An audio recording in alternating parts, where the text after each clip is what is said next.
नमस्कार अनि हार्दिक स्वागत गर्न चाहन्छु सम्पूर्ण देश तथा विदेशमा बस्नुभएका मेरा साथीभाइ इष्टमित्र आफन्तीजन लगायत सम्पूर्ण मलाई तिलक बहादुर ओली भनेर चिन्ने नचिन्ने सबैलाई म तिलक ओलीको हार्दिक नमस्कार अनि रात्रिकालीन अभिवादन गर्न चाहन्छु। र आज पनि तपाईँहरू माझमा आजको शुक्रबारे बसाइमा छु। आजको शुक्रबारे बसाइमा अस्करी साथीहरूलाई के खान बन्छ त भन्ने तपाईहरुलाई जिज्ञासा पनि हुन सक्छ र आर्यहरूले कस्तो खाना खान्छन् त भन्ने पनि तपाईहरुलाई कसैलाई यो जिज्ञासा हुन सक्छ। र यो जेद्दाको शोइबाका पावर प्लान्टका केही आर्मीहरू हुनुहुन्छ सीमा सुरक्षा र यो पावर हाउस हेर्नको लागि सीमा सुरक्षाको लागि साथीहरू हुनुहुन्छ। उहाँहरूका लागि के खाना बन्छ त के खाना खानुहुन्छ होला त भन्ने सबैलाई यो चासोको विषय हुन सक्छ र यसै चासोको विषयलाई मेटाउँदै तपाईहरु समक्ष उपस्थित भएको छु। आजको शुक्रबारे बसाइ हो।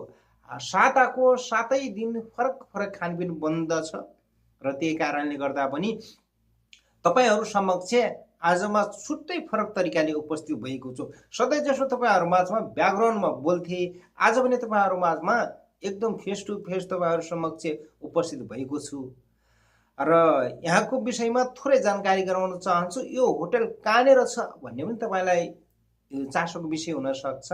यो शोइबाको पावर प्लान्ट भित्र र जो मस्जिद छ, मस्जिद सँगै सटेको होटल सँगै सटेको रेस्टुरेन्ट छ र तपाई त्यहाँ आएर यो पावर प्लान्ट भित्र हुनुहुन्छ अथवा कुनै काम विशेषले यहाँ आउनुभयो भनेपछि तपाईले अवश्य नै त्यो होटलमा अवश्य नै भिजिट गर्नु होला।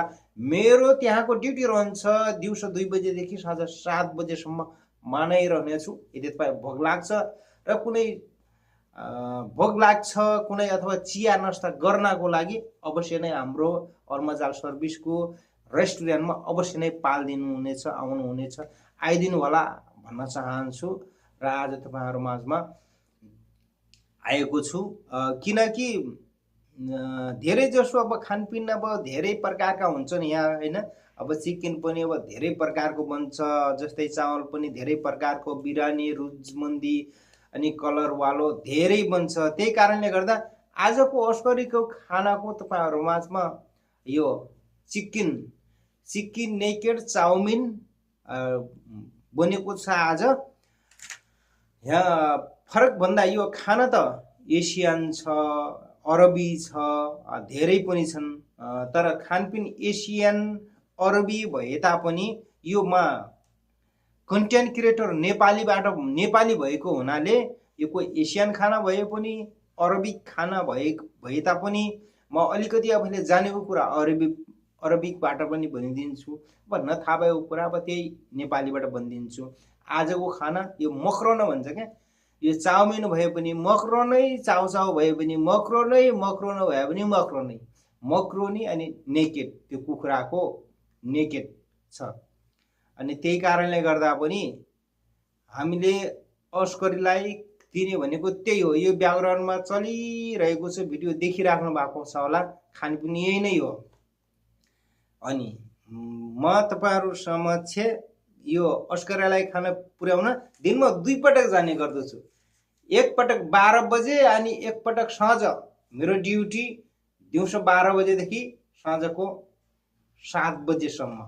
त्यही कारणले गर्दा कोही कतै हुनुहुन्छ, कोहीले यो भिडियो स्वदेशबाट हेर्दै हुनुहुन्छ, विदेशबाट हेर्दै हुनुहुन्छ, कोही ड्युटीमा अवस्थामा हुनुहुन्छ होला, कोही रुममा बस्नु भएको छ होला।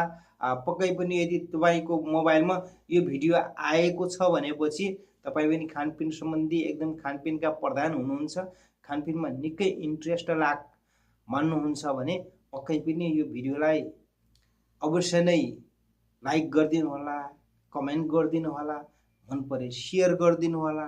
तपाईहरु समक्ष मैले यहाँ जे खाना बन्छ त्यो खाना सम्बन्धी भिडियोहरू तपाई समक्ष ल्याइराख्ने छु। तपाई भने अवश्य नै मेरो तिलक ओली युट्युब च्यानललाई अवश्य नै तपाईहरुले सब्स्क्राइब गरिदिनु होला, लाइक गरिदिनु होला। यदि तपाई एकदमै मेरो फ्यान हुनुहुन्छ भने कहीँ कतै अन्त पनि देख्नु भएको थियो भनेपछि तपाईहरुले अवश्य नै मलाई कमेन्ट गरिदिनु होला। मलाई पनि थाहा हुनेछ कि तपाईहरूले पनि मलाई अन्त कतै पनि देख्नु भएको छ भनेर है त। फेरि पनि तपाईहरू समक्ष यस्तै रमाइला खानपिनका भिडियोहरू ल्याउने बाचासहित अहिले आए भने म तपाईँ